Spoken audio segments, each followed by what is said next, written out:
He walked onto that stage with confidence, a man loved by millions, a man whose face was once a symbol of laughter, chaos, and comedy genius.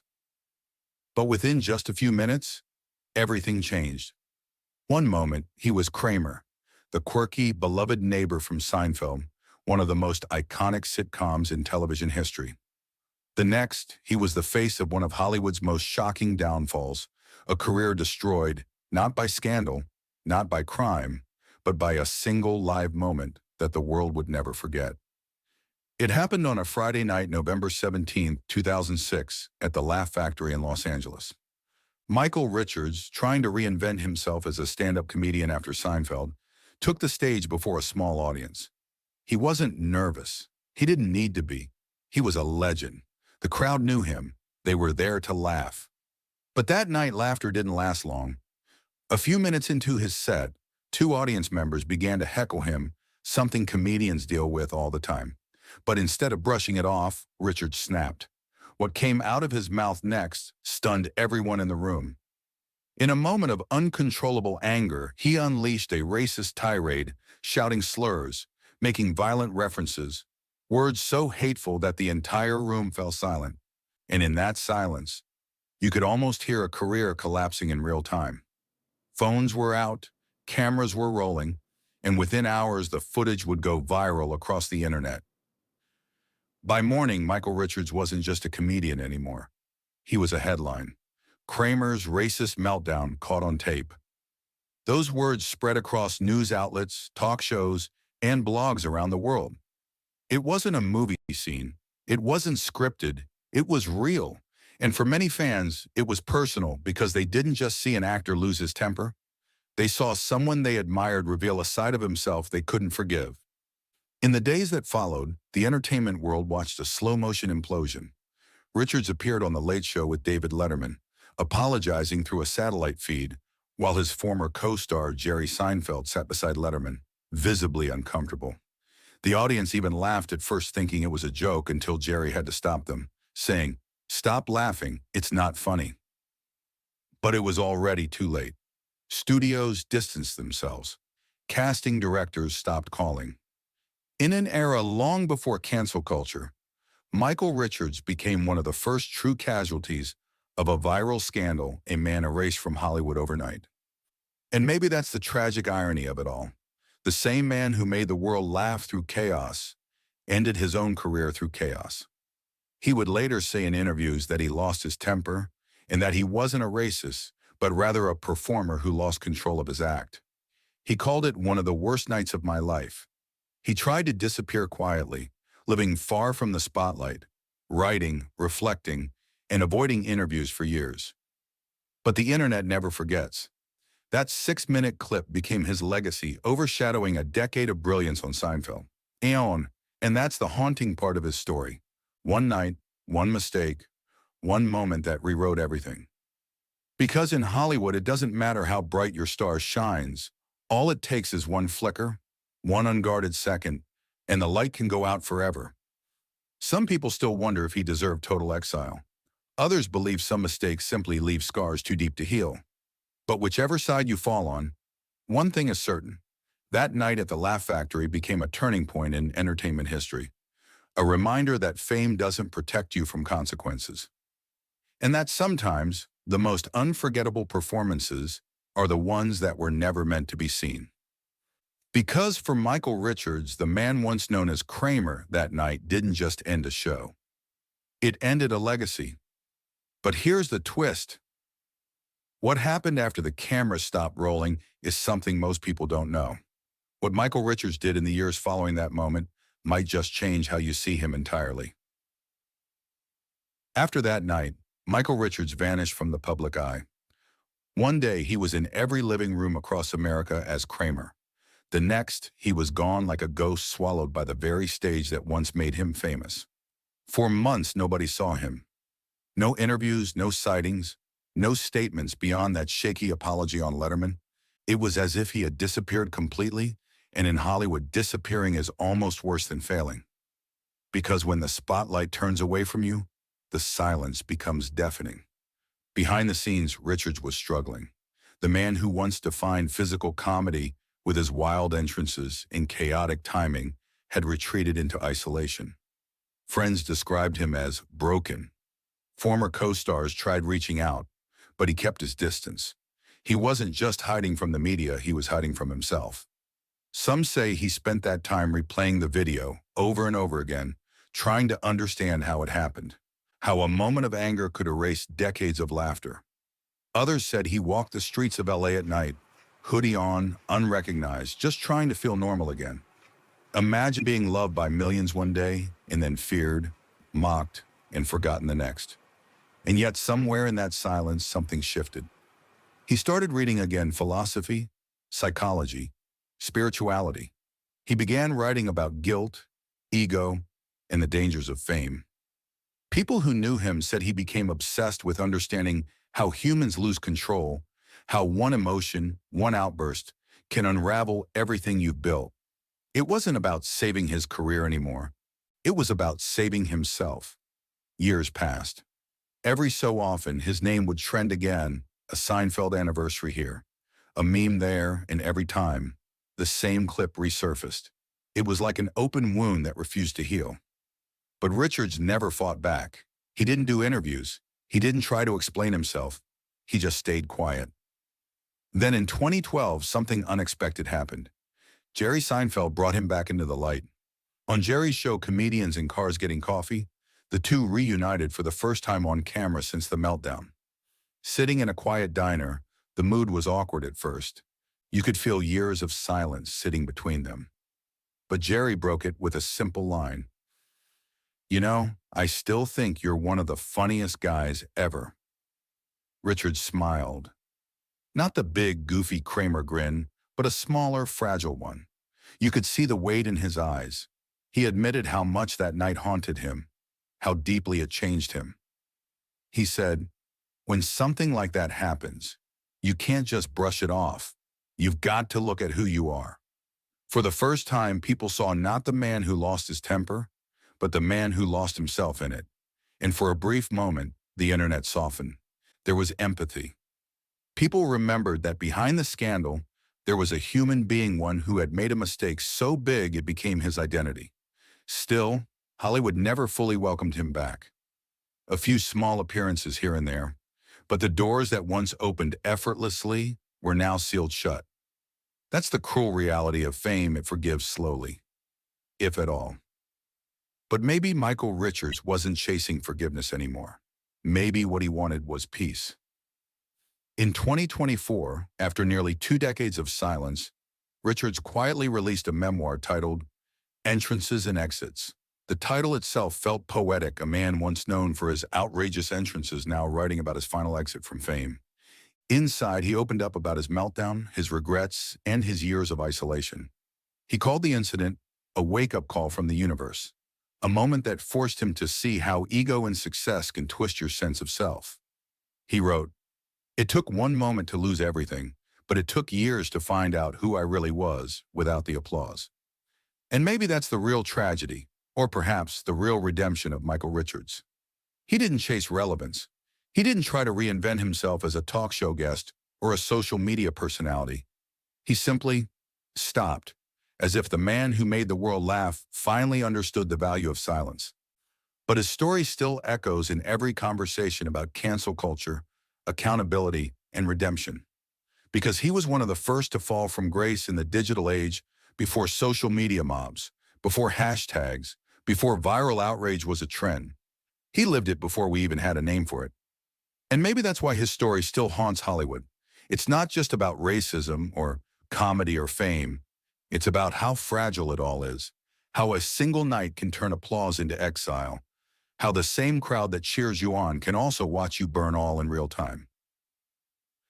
But here's the thing. If you look closely, there's a quiet resilience in his journey, a kind of peace that comes not from fame returning, but from finally letting go of it. Because while the world moved on, Michael Richards didn't try to chase it. He let the noise pass. He found something quieter, smaller, maybe truer. And yet every time Seinfeld replays on TV and the audience laughs at Kramer bursting through that apartment door, you can't help but feel a pang of sadness. Because behind that laughter, There's a man who learned in the harshest way possible that even legends are human. And somewhere, far from the lights, far from the cameras, Michael Richards is probably sitting in a quiet room, writing, reflecting, maybe even smiling. Not because the world forgave him, but because he finally learned how to forgive himself. But what if his story wasn't truly over? What if Hollywood, the same machine that turned its back on him, might one day circle back, not to erase what happened, but to understand it differently? Because time has a strange way of rewriting stories, and sometimes redemption doesn't arrive with applause, it arrives in whispers. Because as the years rolled on, Hollywood began to change, not all at once, but piece by piece. Scandal after scandal, apology after apology, the industry that once defined fame began to face a truth it could no longer ignore. No one is untouchable. But what made Michael Richards' fall so haunting wasn't just the words he said, it was how early it happened. 2006, a time before social media outrage could trend in seconds, before YouTube clips could destroy reputations overnight. And yet, his moment did just that. It was like a prophecy, a glimpse of the world we live in now, where one viral moment can erase an entire legacy. You see, back then, when Richards' clip hit the internet, people were shocked by the speed of his downfall. No court, no network suspension, no PR management, just raw collective rejection. It was the internet discovering its power to destroy, long before cancel culture had a name. And in a strange way, Richards became the first warning shot of the digital age. He wasn't the only one to fall, not the first celebrity to make a mistake, but he was the first whose downfall was completely fueled by the crowd. Not by tabloids, not by television, but by us, the audience. The same audience that once adored him. And if you think about it, that's chilling, because the world that built him was the same world that took him apart, piece by piece, clip by clip, share by share. In the years after, you could almost trace a pattern every time a new celebrity slipped up publicly, every time a private moment leaked. People remembered Kramer. They remembered the fall. They remembered what it looked like when laughter turned into silence. Hollywood insiders would whisper it in meetings. Don't pull a Kramer. It became code, a quiet warning that one uncontrolled moment could end everything. But while others feared his fate, Michael Richards was somewhere else entirely away from the spotlight, living like a man who'd stepped outside of time. He didn't post statements, didn't try to trend again, didn't feed the machine that once ate him alive. And strangely, that silence started to speak louder than any apology ever could. Because while others scrambled to come back, Richards stayed gone. And in that absence, he became something different, a kind of symbol. A ghost of the old Hollywood before algorithms, before viral clips dictated careers. A man whose downfall marked the start of a new era. Then, when his memoir, Entrances and Exits, came out in 2024, the world had changed enough to listen again. Not necessarily to forgive, but to listen. And as readers turned those pages, they didn't find arrogance or excuses. They found honesty. A man writing about shame, self-reflection, and the price of being worshipped by strangers. He wrote, "Fame is a mirror that shows you everything except yourself." And maybe that's what made his story hit differently this time, because everyone in some way could see themselves in it. We've all had moments of anger, loss of control, regret, but his was captured forever, replayed endlessly, dissected by millions. His mistake was permanent. Ours just weren't recorded. And that's what makes his story almost unbearable. Because it's not just a story about racism or celebrity, it's a story about the human condition, about how fragile we are when emotion takes over, about how 1 second of rage can undo a lifetime of kindness. But here's where things start to get even more interesting. A new generation, Gen Z and Gen Alpha, is discovering Seinfeld for the first time through streaming. They weren't even born when the show aired, or when the meltdown happened. They're watching Kramer now without the baggage, without the outrage. They're laughing again, and in comment sections, you'll sometimes see it small, hesitant comments like, "He was actually a comedic genius," or "I didn't know the story, I just love the character." It's subtle, quiet, but it's happening. Time is softening the memory, not erasing it, but reshaping it. Because even though Michael Richards will never fully return to the Hollywood spotlight, his work is finding new eyes. And maybe that's what redemption looks like in the modern world. Not applause, not forgiveness, just understanding. Some fans even argue that he paid a heavier price than most ever would today, that the backlash he faced without social media armor or PR control was too severe. Others say it was deserved, that words have consequences no matter when they're spoken. And in that debate, you see exactly why his story endures. Because it isn't about picking sides, it's about the space between them. The space where humanity, anger, shame, and growth all live together in uncomfortable silence. Meanwhile, Richards remains mostly unseen. No interviews, no grand statements, just quiet. Every once in a while, someone spots him in Los Angeles, walking his dog, sitting in a cafe, or signing a book for an old fan. No entourage, no flash, just a man who once made the world laugh and then learned what happens when laughter turns against you. But maybe, just maybe, that's where the story starts to turn. Because Hollywood loves a comeback. It always has. But this time, it's not about a man stepping back into fame. It's about something deeper, about whether we, the audience, can evolve. Can we see someone's worst moment and still recognize their humanity? Can we let stories like his teach us instead of define us? Because the truth is, what happened to Michael Richards didn't just end a career. It changed how fame works. It showed that the camera never blinks and the crowd never forgets. But it also forced everyone watching to ask the hardest question of all. What do we do when the person we once laughed with becomes the person we're ashamed of? And maybe that's why, even after all these years, his story still matters. Because it's not just about what he said, it's about what it revealed in all of us. The power to build and to destroy. The power to laugh and to judge. The power to forgive or to never forget. And as the lights dim on one of television's most complicated legacies, there's still one last question that lingers, one that no interview, no book, no apology can fully answer. What if the world hadn't filmed that night? Would Michael Richards still be Kramer, the legend of laughter? Or was this always meant to happen, a cautionary tale for a generation that would one day live under 1,000 cameras, recording everything, forgiving nothing? Maybe the truth is, his story was never just about him. It was about us. But what happened next? The unexpected twist that would reshape how the industry views cancellation itself is something most people don't even know. Because what came after wasn't silence forever, it was evolution. Not the kind you see in headlines, not the kind that wins awards, but the kind that happens behind closed doors, when no one's watching. For years, Hollywood had a pattern: build them up, tear them down, move on to the next. But after the Michael Richards incident, something changed in how the industry handled public mistakes. Suddenly, the entertainment world realized one meltdown could burn everything. Studio executives started having crisis meetings. PR teams wrote what-if plans, and every comedian knew the new rule: the crowd now had the camera. And in that quiet shift, Richards' name became more than a scandal. It became a study. In acting schools, media programs, and even social psychology courses, professors would play that clip. They didn't show it to shock, but to analyze. What happened here? What does anger do to a person when pride and panic collide? How does one night erase decades of laughter? It became bigger than comedy. It became a mirror for the digital age.